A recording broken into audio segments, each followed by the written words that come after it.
Meaningful, unbiased data are foundational to research and must demonstrate that no intentional or accidental fabrication or falsification has occurred. If data are not recorded, documented, retained, and shared in a way that allows others to validate findings, results can be called into question and errors might go unnoticed. Poor data sharing also wastes resources through repetitive collection of the same or similar data. This has recently led to a crisis of reproducibility. Data must be recorded as they are collected, ideally retained in a standard and retrievable format such as numbered pages or a dedicated original electronic notebook. Data recording should involve a database or file system that provides an audit trail documenting access and changes. Non-digital documentation should include writing that is legible on permanent media, where each entry is attributable, for example, initialed and dated. Processes must be established to ensure data accuracy and completeness as they are being created, and supervisors must review data entry periodically to verify this is taking place. Similar to authorship standards, data management standards may be discipline-specific, even down to the lab. It is crucial for mentors to properly train students and postdocs on the expectations of the lab and document completed training. When research is grant-sponsored at a university, the university owns the data, but allows the principal investigator, or PI, on the grant or project to be the data steward. The PI is responsible for the collection, recording, storage, retention, protection, sharing, and disposal of data. When data are published, the PI assigns the copyright to the publisher of the journal. If a faculty member undertakes a research project on behalf of the university owns the data copyright.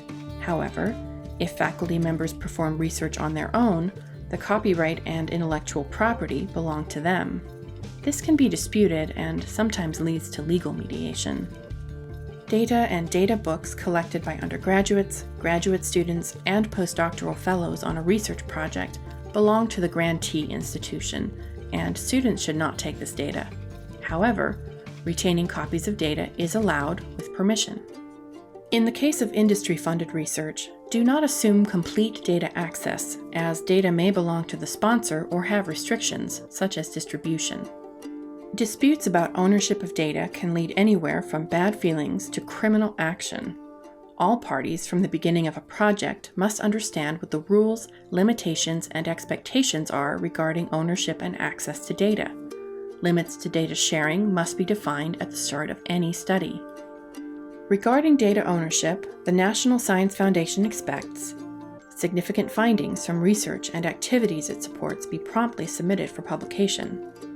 Authorship to reflect the contributions of those involved.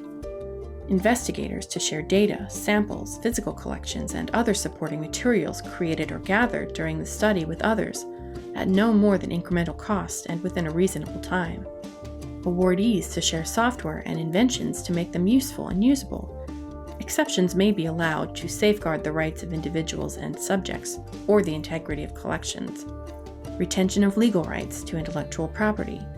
And for each grant to contain a dissemination plan.